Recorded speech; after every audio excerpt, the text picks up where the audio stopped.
d'une manière un peu générale, le contexte de cette phrase, je rappelle, c'est dans l'Antéchrist, et Nietzsche présente le bouddhisme comme un analgésique contre la douleur, beaucoup plus efficace que le christianisme. Il se dit, pour lui, finalement, qu'une religion soit vraie ou fausse, ça n'a pas beaucoup d'importance, puisque la vérité, pour lui, ça n'existe pas, c'est très relatif. L'essentiel, c'est qu'une vérité nous rende heureux. Il dira, heureusement que nous avons l'art pour ne pas mourir de la vérité. Donc la question de la vérité ne se pose pas pour lui, c'est une supercherie, de toute façon. C'est la question du bonheur, c'est la question du bien-être, c'est la question de l'épanouissement personnel qui l'importe, ce en quoi il n'a peut-être pas tout à fait tort. Donc il dira simplement, pour lui le bouddhisme est supérieur au christianisme, non pas parce qu'il serait vrai que le christianisme serait faux, puisque là, cette question-là n'est pas importante pour lui, puisque à la limite tout est faux, plus ou moins vrai d'ailleurs. Bon, tout dépend de notre point de vue, c'est sa conception de la vérité en tout cas, qui est discutable bien sûr, mais je ne vais pas parler de ça maintenant, on peut y revenir dans le débat si vous voulez. Donc pour lui le bouddhisme est supérieur parce qu'il est plus efficace pour permettre aux êtres humains de ne pas souffrir. Parce qu'il ne nous promet pas le bonheur pour l'au-delà. Il nous dira finalement la sagesse c'est d'atteindre le nirvana, c'est-à-dire l'extinction du désir. C'est pas une bonne traduction d'ailleurs, on ne peut pas traduire le nirvana, il vaut mieux garder le mot occidental à mon avis qui traduirait le mieux le nirvana, ça serait celui de béatitude, au sens philosophique qu'on retrouve chez Spinoza, un état de béatitude, ou même au sens christique d'ailleurs, et non pas bonheur, c'est pas le bonheur le nirvana, c'est pas le paradis non plus, c'est pas le paradis on le décrit avec des délices matérielles, bon, ça n'a pas de sens pour un bouddhiste. Mais c'est pas non plus le néant au sens occidental, au sens du groupe rock grunge des années 80-90, Nirvana, qui effectivement c'est destroy, c'est le nihilisme. Le bouddhisme n'est pas un nihilisme, contrairement à ce qu'a cru d'ailleurs Schopenhauer. Nietzsche a rectifié Schopenhauer. Nietzsche a été plus cohérent, plus conséquent que Schopenhauer sur le bouddhisme, il me semble. Il a bien vu que le bouddhisme n'était pas un nihilisme, c'était plutôt une philosophie de la tranquillité, une philosophie de l'apaisement pour aller mieux, une thérapie. Il a compris la dimension thérapeutique du bouddhisme. C'est pour ça qu'il le présente comme un analgésique contre la douleur, un analgésique moral. La douleur physique, évidemment, on a des médicaments. Pour la douleur morale, on n'a pas grand-chose. En tout cas, à l'époque de Nietzsche, on n'avait quasiment rien, puisque la psychanalyse n'était pas encore née. Elle va apparaître un peu après. Enfin, elle est à peu près contemporaine avec la mort de Nietzsche, d'ailleurs, ou en tout cas la folie de Nietzsche. On peut même regretter que Nietzsche n'ait pas connu la psychanalyse avant d'être interné dans son analyse psychiatrique. Ça aurait peut-être changé la donne. C'est ce qu'écrit d'ailleurs un psychiatre américain, Yalom, Irwin Yalom, dans Le jour où Nietzsche pleura. Et donc pour Nietzsche, il a une certaine admiration pour ces philosophies orientales, surtout pour l'hindouisme, surtout pour le système des castes, il faut bien le dire, hein, pour l'hindouisme dans ce qui est le plus dur, son côté très hiérarchique. Bon, il connaît mieux l'hindouisme d'ailleurs que le bouddhisme, mais il dira qu'au moins le bouddhisme va soulager nos souffrances terrestres, parce qu'il a l'honnêteté de ne pas nous promettre un paradis où il y aurait du bonheur après. Le cycle des réincarnations nous fait souffrir, parce que la vie est souffrance, hein, le bouddhisme, il faut quand même rappeler, je rappellerai au passage quand même les 4 nobles vérités du bouddhisme, qui vont expliquer pourquoi il va nous soulager ici et maintenant, si je puis dire. La vie est souffrance pour le bouddhisme, donc une constatation plutôt pessimiste, elle n'est pas que souffrance évidemment, mais elle est souffrance, ce qui plaira beaucoup à Schopenhauer d'ailleurs, qui est un grand pessimiste. Deuxième noble vérité, je résume évidemment, la cause de la souffrance c'est l'ignorance, mais l'ignorance au sens de dukkha, c'est l'ignorance au sens du désir et de l'illusion, l'ignorance spirituelle, c'est pas simplement le fait d'être analphabète, effectivement c'est l'ignorance au sens spirituel, métaphysique, de s'identifier à ce qui n'est pas, s'identifier à son ego notamment. L'illusion suprême pour un bouddhiste c'est de croire qu'on est quelque chose, alors on n'est rien ou pas grand chose en tout cas qu'on est quelque chose de très relatif. Et ce qu'on retrouve d'ailleurs dans l'idée de la réincarnation, on oublie ce que nous avons vécu, on ne sait pas véritablement qu'est-ce qui se réincarne, quelque chose, une étincelle divine. Bon, c'est pas au sens occidental où on va se réincarner tel quel, non, c'est plus subtil que ça. J'aime beaucoup la métaphore pour rester cette deuxième vérité qui intègre la réincarnation. On ne connaît pas ses vies antérieures, sauf effectivement si on est un sage, un Bouddha. Le Bouddha, c'est celui qui prend connaissance de ses vies antérieures. Une sorte d'illumination. Hein, ce qui est arrivé à Siddhartha Gautama, dans sa position du lotus, avant de devenir le Bouddha. Il a fait une régression de ses vies antérieures, il a relativisé toutes ses vies, il a vu ses erreurs, aussi ses succès, et donc il s'est libéré effectivement de son karma en prenant conscience de ce qu'il avait vécu. Et ça, c'est pas donné à tout le monde, ou potentiellement oui, mais on a tous la bodhéité en nous pour les bouddhistes, mais bon, peu de gens arrivent à la réaliser dès leur première incarnation en tout cas. D'où la nécessité de revenir, de se réincarner. Et j'aime beaucoup l'image que donne Sogyal Rinpoché, qui est le bras droit du Dalai Lama, dans son livre sur le bouddhisme. Il explique que finalement, pour comprendre la réincarnation, il faut imaginer un collier de perles. Le fil du collier, c'est notre identité spirituelle essentielle. C'est le soi, ce que Jung appellera le soi, ce qu'on appelle parfois le soi. C'est l'étincelle divine qui est en nous, puisque nous participons tous de la divinité. Nous sommes des étincelles de la divinité, du point de vue hindou et bouddhiste. De toute façon, de ce point de vue-là, au niveau métaphysique, le bouddhisme est très proche de l'hindouisme. On retrouve l'idée du Brahma, le souffle divin.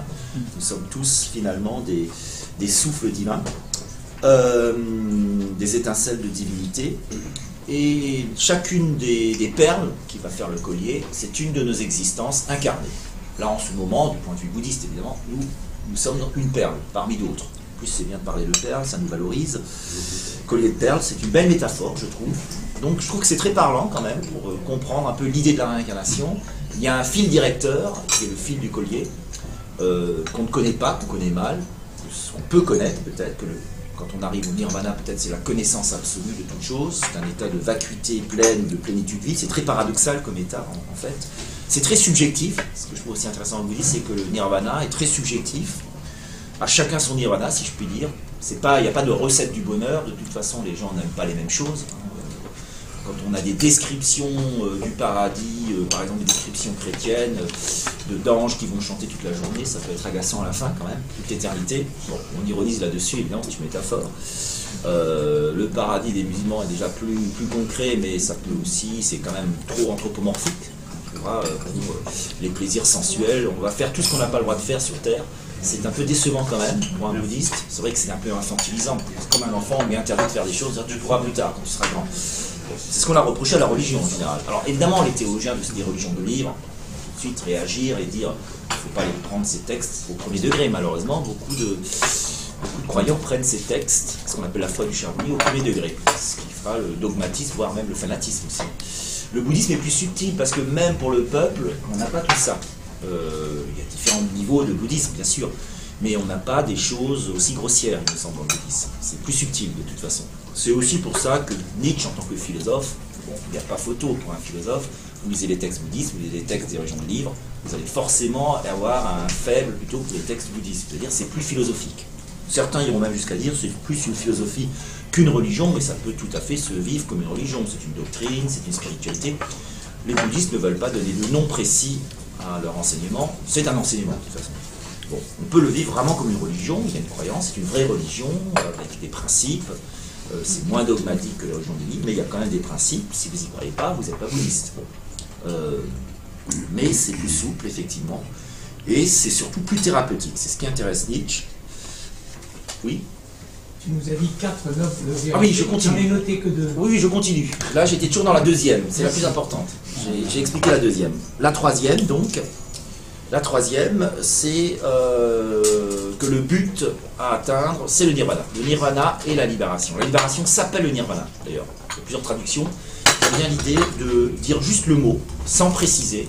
Là, justement, le bouddhisme ne va pas préciser ce qu'est le nirvana. À chacun de le comprendre lui-même. Ça, c'est très subtil, je trouve, parce que de toute façon, tout ce qui concerne l'au-delà, on y croit, on n'y croit pas, c'est une question. Mais être trop précis sur les questions de l'au-delà, c'est suspect. Moi, je suis toujours suspect quand on est trop précis sur l'au-delà. Ouais, bah, c'est normal, on n'y était pas après tout. On a des témoignages de gens qui en reviennent. On dit qu'il n'y a pas de témoignages de gens qui en reviennent. Si, après, ils sont quand même aléatoires. Il y a des gens qui en seraient revenus, qui nous racontent comment c'était. Il y a plein de bouquins qui ont été écrits, de gens qui étaient là-bas. On y croit, on n'y croit pas, qu'importe. Mais si c'est trop précis, c'est un peu gênant. Enfin, personnellement, moi, ça me gêne quand c'est trop précis. Ou alors c'est ce qu'on a vécu, c'est une expérience. Mais de dire c'est mon expérience, effectivement, ceux qui écrivent des bouquins, qui en reviennent, disent c'est mon expérience. Ceux qui sont prudents, hein, c'est pas le cas de tout le monde, ceux qui sont sérieux vont dire c'est mon expérience, peut-être que quelqu'un d'autre vivra quelque chose de tout à fait différent. Chacun a son expérience de l'au-delà, je pense. Pour ceux qui en ont, je pense avec l'au-delà. Et donc le nirvana ne peut pas être précisé, il ne devrait pas être traduit, mais encore une fois la notion la plus proche c'est la béatitude. Et enfin la quatrième noble vérité, c'est les moyens pour se libérer, pour se délivrer. Donc il y en a deux essentiellement pour les bouddhistes, c'est la compassion et la méditation. Compassion, donc c'est l'amour du prochain, mais aussi de la vie animale, l'amour de la vie en général. Le terme compassion est intéressant, on voit bien la prudence du bouddhisme. Parfois on lui reproche de ne pas parler directement de l'amour, mais bon, la compassion c'est peut-être la forme la plus universelle de l'amour, c'est effectivement aimer ceux qui souffrent, parce qu'on souffre tous, c'est se mettre à la place des autres. En réalité ça revient un peu à l'agapé des Grecs ou à l'amour du prochain chez le chrétien. C'est pour peut-être mieux distinguer l'amour du prochain de l'amour érotique, qui pour les bouddhistes n'est pas mauvais en soi effectivement, mais il est dangereux et il peut nous faire souffrir. Il faut le contrôler en tout cas. Donc c'est la compassion et la méditation. Donc la méditation qui est l'amour de soi d'une certaine manière. On pourrait dire que la compassion c'est l'amour du prochain et la méditation c'est une manière de s'aimer, de prendre du temps pour soi, de se concentrer sur soi-même, de se reposer, de se déstresser, de se soigner. Certains ont montré même que la méditation avait des vertus curatives pour des maladies bien physiques. Et c'est surtout une cure, je dirais, spirituelle par rapport au stress, par rapport au mal de vivre, par rapport à l'anxiété, etc. Et ça marche très bien, on en fait de plus en plus, il y a de plus en plus de gens, de grands sportifs, des stars, et puis monsieur tout le monde qui va faire un peu de méditation. Là encore, les bouddhistes sont très larges, tout est bon à la limite, il n'y a pas de méthode privilégiée, il y aura le zazen dans le bouddhisme zen, il y aura différents types de méditation, la méditation indienne, la sophrologie, etc. Des méthodes typiquement occidentales, psychologiques, pour un bouddhiste, ça n'a pas d'importance. L'important, c'est de méditer. Donc, pratiquer l'amour et méditer.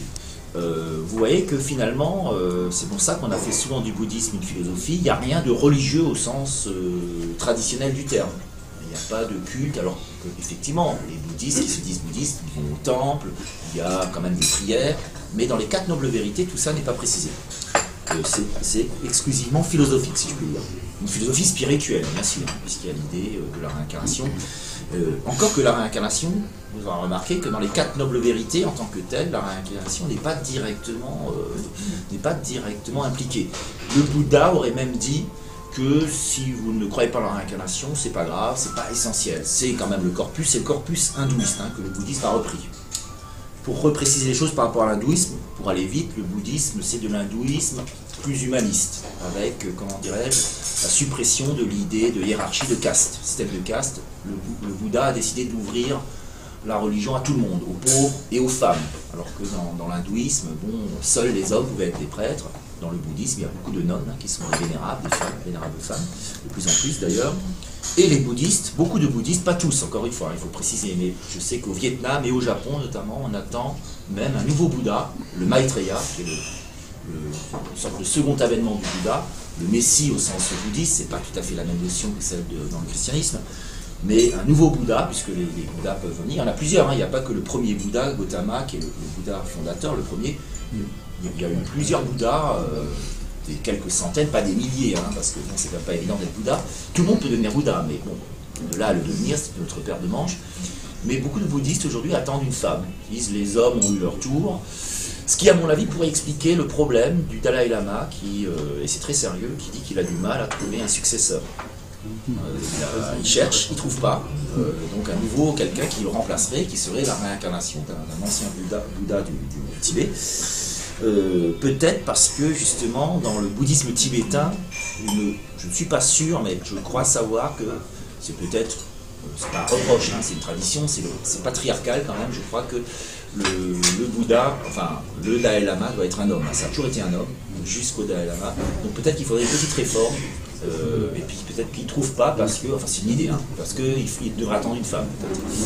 Mais comme il est très ouvert, je pense que ça ne lui poserait pas plus de problèmes que ça, d'admettre que son successeur doit être une femme. Enfin, c'est ma vision des choses.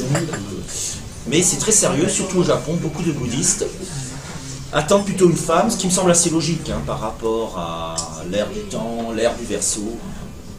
On va revenir effectivement sur ça. Je ne crois pas qu'ils choisissent en fait. Non, bien sûr, ils ne choisissent pas. La réincarnation Ah non, bien sûr.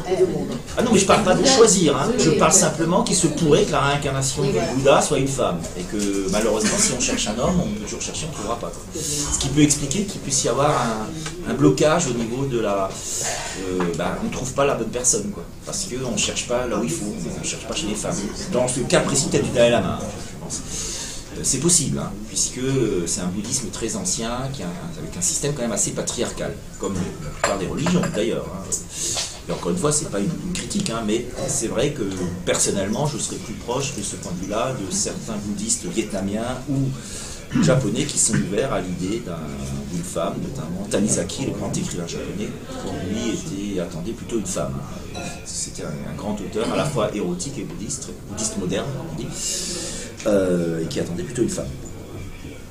Et pour revenir un peu à la phrase de Nietzsche par rapport à l'Occident, parce que c'est un truc qui les intéresse, j'ai quand même fait ce petit détour pour rappeler quelques idées fondamentales sur le bouddhisme. En quoi le bouddhisme, justement, est-il une thérapie plus efficace, et en quoi donc l'Occident peut avoir envie de se convertir, entre guillemets, hein, bien sûr, Nietzsche dit convertir, c'est entre guillemets, puisque le bouddhisme, encore une fois, ne cherche pas à convertir les gens. C'est pas une religion prosélytique comme l'islam ou le christianisme.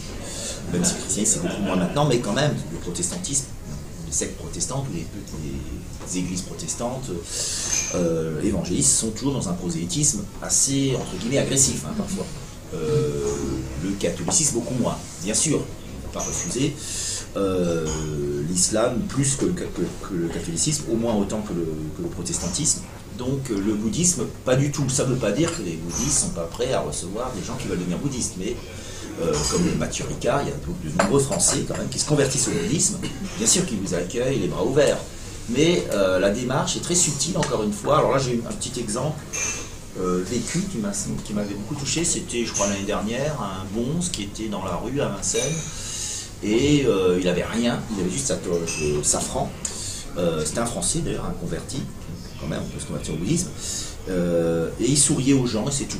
Et les gens allaient vers lui, et on pensait qu'il allait lui donner une invitation pour une conférence, faire un peu de prosélytisme quand même. Et après tout, hein, s'il le fait gentiment, c'est pas interdit non plus, hein, donner des tracts pour aller à des conférences. Nous on fait bien du prosélytisme pour Café Tao un petit peu, peut-être pas assez, mais voilà, je rigole. Mais il n'y a rien de mal en soi dans le prosélytisme. Mais justement, je trouvais ça super, parce qu'il souriait juste aux gens, et puis il rigolait parce que les gens venaient lui demander même, mais vous ne nous donnez rien, et il se contentait d'un sourire. Il parlait pas non plus, hein. Il souriait juste, et les gens comprenaient. Et moi j'ai trouvé ça très bien, quoi. Parce que voilà, il donnait, parce que l'Église insiste beaucoup sur le fait d'être présent, de vivre dans l'instant présent, un peu comme dans la philosophie d'Épicure, puis de sourire, d'être bienveillant, simplement d'être là et d'apporter son sourire. Le message était passé, puisque les gens savaient bien que c'était un bouddhiste, hein, puisqu'il était dans la tenue traditionnelle du bouddhiste, mais il était là. Je ne sais pas combien de temps il est resté d'ailleurs. Mais ça, j'ai trouvé ça très, très bien. Puisque finalement, je pense que c'est la bonne attitude. On est là pour ceux qui en ont besoin. On fait savoir qu'on est là, qu'on existe évidemment quand même. Et puis après, c'est aux gens de faire la démarche, quoi. D'aller effectivement vers eux, les chercher, ça a un côté que les bouddhistes trouveront, c'est contraire au principe du lâcher-prise en quelque sorte. Un des grands principes bouddhistes, c'est quand même le lâcher-prise, ne pas être dans le désir trop excessif, laisser venir les choses. On retrouve aussi dans le Wu-Wei chinois, taoïste, hein, c'est ce qui explique peut-être aussi le succès du bouddhisme en Chine, hein, parce qu'il y avait quand même la base taoïste qui était assez propice au bouddhisme. D'ailleurs, les deux spiritualités ne se sont jamais combattues, elles se sont amalgamées assez facilement. On pouvait être taoïste et bouddhiste en même temps. Bouddhiste pour... D'ailleurs, au Japon, on est shintoïste et bouddhiste en même temps. En Asie, ça pose aucun problème. On peut être bouddhiste et autre chose en même temps. On va être bouddhiste, par exemple, pour les mariages, pour la naissance, cérémonie de naissance, cérémonie mortuaire surtout, parce que là, les bouddhistes sont très, ils ont énormément de choses super intéressantes, je trouve, sur le passage dans l'autre monde. C'est la religion, à mon avis, qui est la plus complète sur ce plan-là, notamment un très beau livre de Rinpoche sur le passage dans l'autre monde, au moment de l'agonie. Là, c'est vraiment très très intéressant. Et je trouve que toutes les religions devraient s'en inspirer. Bien sûr, elles ont chacune leur rituel qui s'en rapproche plus ou moins, mais c'est beaucoup plus complet dans le bouddhisme, il me semble. ça va très loin, quoi. Et il me semble que c'est très important. Le livre dont tu parles, c'est les livres des morts, voilà. De Sogyal Rinpoché, voilà. Le livre des morts de Sogyal Rinpoché, voilà. Très très beau livre, hein. Assez épais, hein. Faut, voilà. Il fait à peu près 700 pages, mais il se lit très bien avec plein d'anecdotes. Ça vaut le coup de le lire. Ça vaut le coup de le lire avant de passer dans l'autre monde, de se réincarner, quel que soit votre œuvre. Donc, en deuxième partie, enfin, dans un troisième temps, on va dire, je vais plutôt maintenant terminer, lancer le débat, actualiser un peu cette phrase par rapport à ce qui se passe aujourd'hui, montrer en quoi elle est prophétique. Voilà.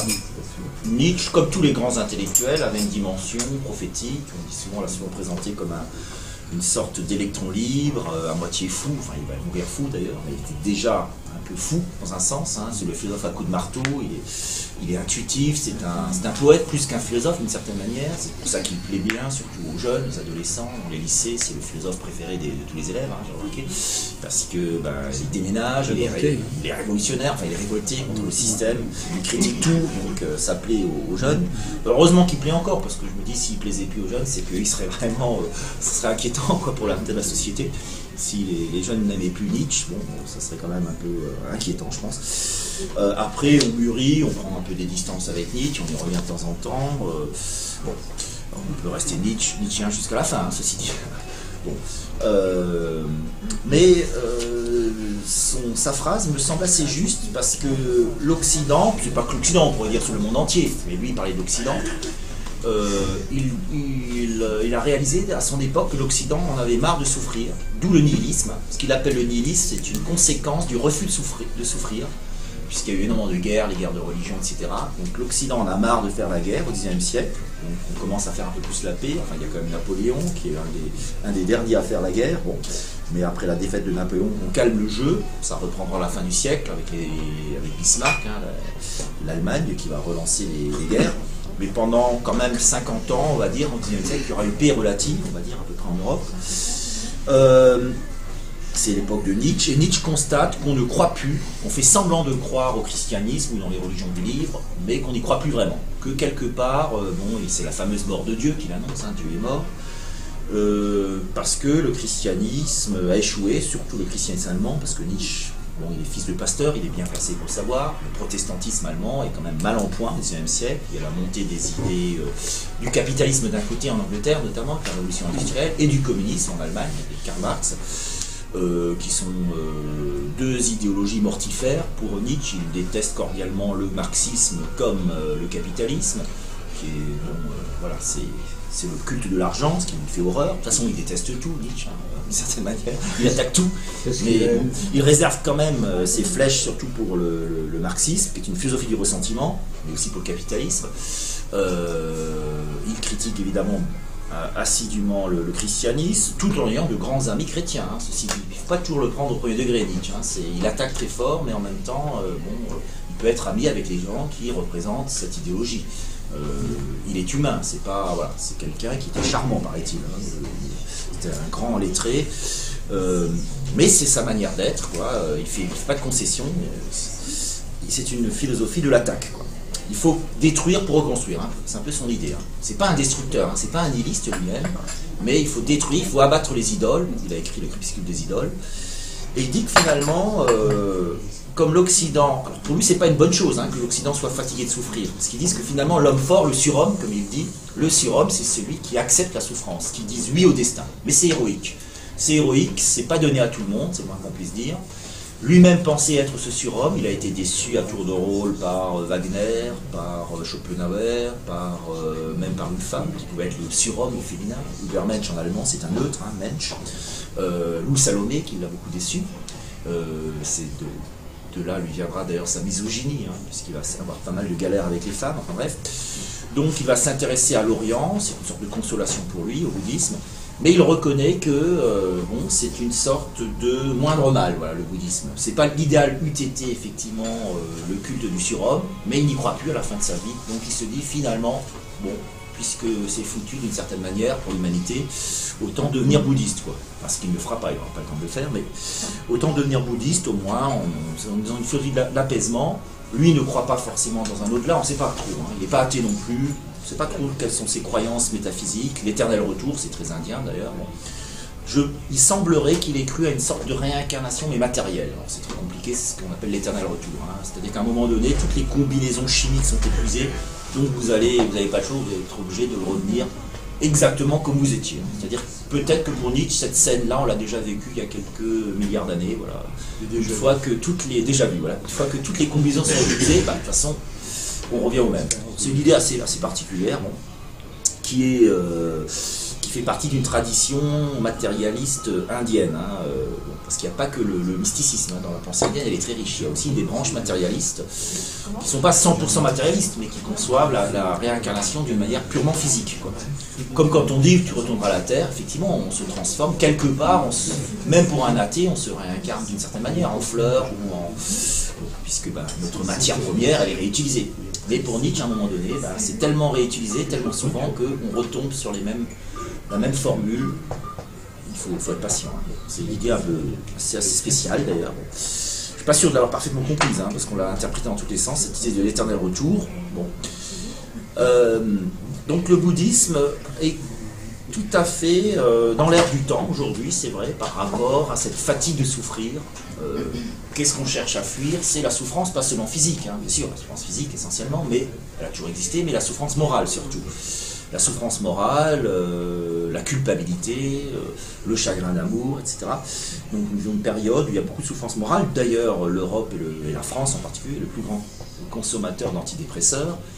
Donc il est clair que beaucoup de gens, sans se convertir au bouddhisme, encore une fois, laissons entre parenthèses ce mot de conversion qui est trop fort, beaucoup de gens s'intéressent au bouddhisme, sont sympathisants du bouddhisme, mon cas par exemple, et on est très nombreux, beaucoup d'intellectuels, les nouveaux philosophes, finalement, là où ils sont les plus intéressants, parce qu'ils ne le sont pas toujours, c'est quand ils parlent du bouddhisme. Ils disent un peu tous la même chose, Luc Ferry, André Consponville, bien d'autres. Là, ils sont d'accord pour dire que c'est quand même une pensée intéressante pour notre siècle, pour notre époque, de mal de vivre. Donc on cherche à se consoler. Et après tout, c'est mieux que de s'étriper, que de se suicider, que de tomber dans la dépression. Donc encore une fois, pour Nietzsche, il n'est pas pour le bouddhisme, puisque lui-même est pour un autre idéal, qui n'a pas réussi, mais il dit que par rapport aux autres religions, c'est quand même celle qui peut donner du sens à la vie, en tout cas, qui peut nous aider finalement à supporter la vie. Parce que effectivement c'est une spiritualité qui a compris que on ne pouvait pas attendre un bonheur parfait sur cette terre, qu'il ne fallait pas trop attendre justement cette vie terrestre qui a forcément toujours la douleur, que d'ailleurs on le voit bien, un plaisir se transforme toujours en son contraire, s'il est trop répété on va se lasser. Hein, c'est ce qu'on découvre dans notre société. Les gens même très riches se disent souvent très malheureux parce que finalement leur vie n'a plus de sens. Si vous n'avez plus de désir, effectivement, le désir finit par tourner en rond. Vous n'avez plus rien à désirer quand vous avez tout. Ou quand vous êtes toujours dans la frustration, pour la plupart des gens, une société de consommation qui va toujours finalement nous aguicher avec des produits qu'on ne peut pas se procurer parce qu'ils nous coûtent trop cher. On est constamment frustré dans une société qui crée la frustration. Le bouddhisme a la solution en disant contentez-vous de peu. Lâcher prise avec tout ça finalement. Et en plus, le bouddhisme ne se contente pas de dire lâcher prise, il n'y a qu'à, il nous donne des outils.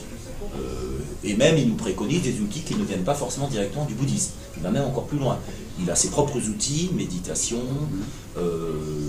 différentes pratiques bouddhistes, parfois des pratiques même parapsychologiques, hein, chez les moines tibétains, ça peut être la lévitation, des pratiques assez extraordinaires. D'ailleurs, la méditation, il y a des scientifiques, je terminerai là-dessus, qui ont étudié le cerveau des moines tibétains quand ils sont en méditation. Et il paraît qu'ils dégagent des ondes gamma qui sont très puissantes. Ils ont des sécrétions de dopamine, de sérotonine, de GABA, enfin plein de substances du cerveau qui sont des euphorisants chimiques, naturels, donc des drogues qui viennent du cerveau. Donc la méditation a un vrai effet chimique, si je puis dire. Hein. C'est pas que du bien-être comme ça spirituel, c'est très concret. Et ce qui est d'ailleurs touchant, je trouve, c'est que aucune autre religion, à mon sens, n'aurait permis cela. Que des gens du clergé, donc des moines, acceptent que des scientifiques leur mettent des électrodes sur la tête pendant qu'ils méditent. C'est une grande ouverture d'esprit, je trouve aussi.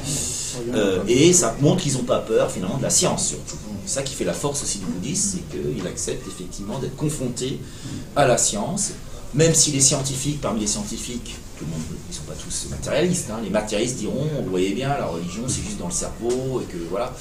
Et d'autres diront, oui, mais en fait, non, c'est plus que ça. C'est pas parce qu'on a expliqué la chimie du cerveau, que c'est pas parce qu'on explique le bien-être de la méditation, que ça veut dire qu'il n'y a pas autre chose. Bon. Et les bouddhistes sont contents avec ça. Bon. Parce que pour eux, effectivement, ils n'ont pas peur de passer par la science. La science explique le comment, pas le pourquoi. Une religion, comme le bouddhisme, explique le pourquoi des choses. Le karma, pourquoi effectivement nous réincarnons, etc. Pourquoi nous souffrons, le bouddhisme l'explique. Il n'est pas obligé d'être d'accord avec l'explication, elle n'est peut-être pas suffisante, mais il y a une explication. La science explique juste le comment. Comment le bonheur physique est procuré par le cerveau. Mais la science ne se prononce pas sur les fins dernières, puisque scientifiquement, on ne peut pas le faire. Un scientifique rigoureux, il dira la question de l'au-delà, de la réincarnation, autre chose, hein, qu'importe, la manière dont on y croit, c'est une question indécidable. Il y a autant d'arguments pour le oui que pour le non, on ne peut ni dire que ça existe, ni dire que ça n'existe pas. Or, l'erreur du scientisme au XXe siècle, c'était de prétendre que parce qu'on ne voit pas la chose, ça n'existe pas. Ce qui est très naïf.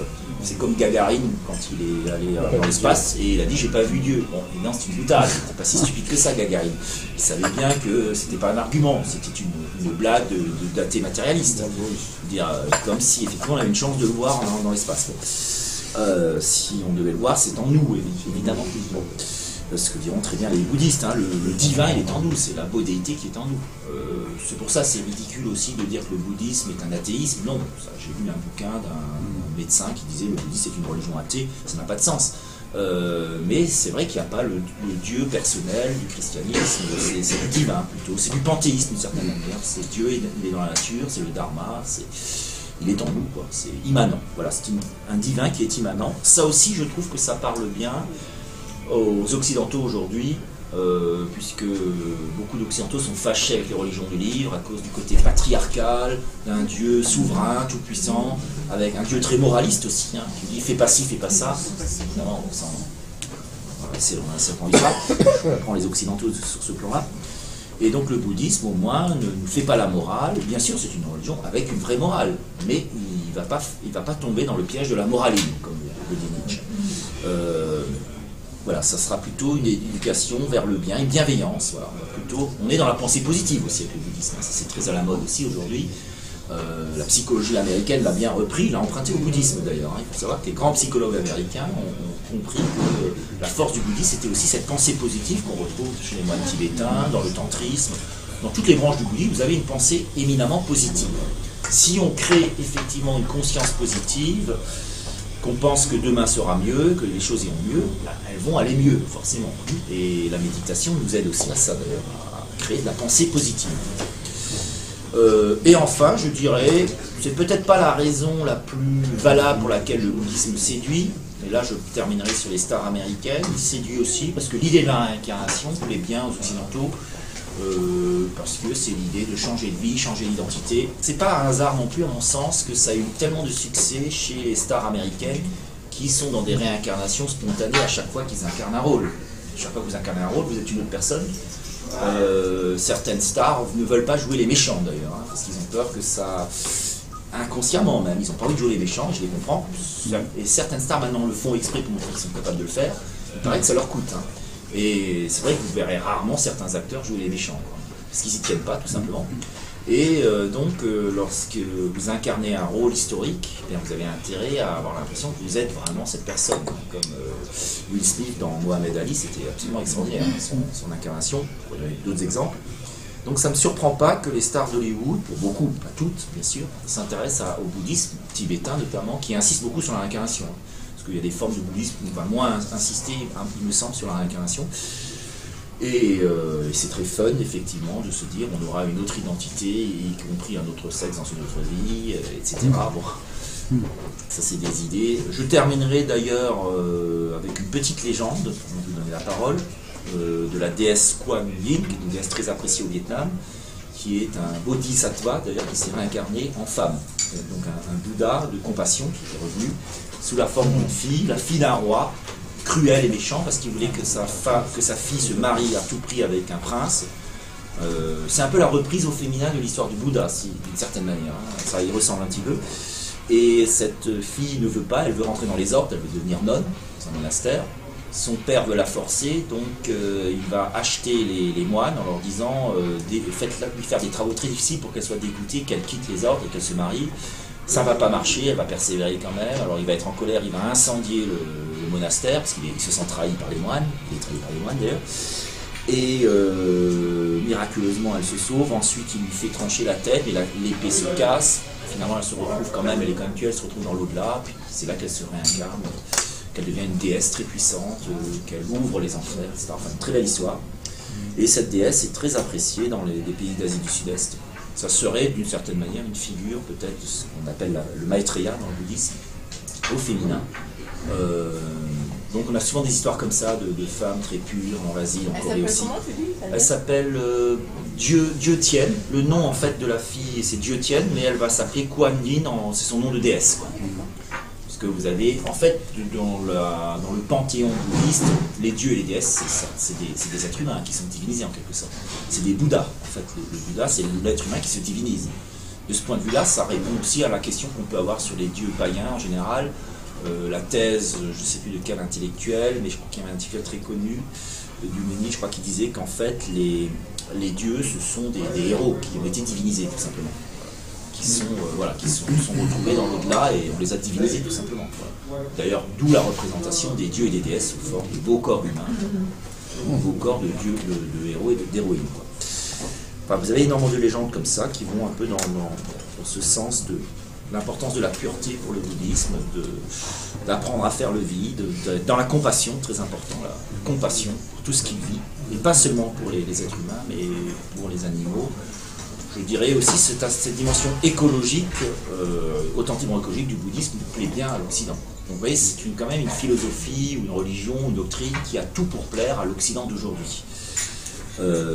Même si j'ai l'impression qu'en même temps, il faut quand même reconnaître que le Dalai Lama, le prix Nobel, a fait beaucoup pour le bouddhisme et que depuis c'est un petit peu retombé, j'ai l'impression, quand même, par rapport aux années 80, 90, 89 c'était le prix Nobel de la paix pour le Dalai Lama, donc l'engouement pour le bouddhisme était très fort dans les années 90 et depuis l'an 2000, ça a un tout petit peu moins, je pense, c'est un peu retombé, je pense, mais ça reste vrai hein, quand même. Peut-être qu'il y aura un nouveau... On peut penser qu'il y aura peut-être une reprise de cet engouement, ou pas, hein, j'en sais rien, je suis pas Nietzsche, je suis pas prophète, mais bon. Voilà, je ne veux pas être trop long, donc je m'arrête là pour vous laisser la parole.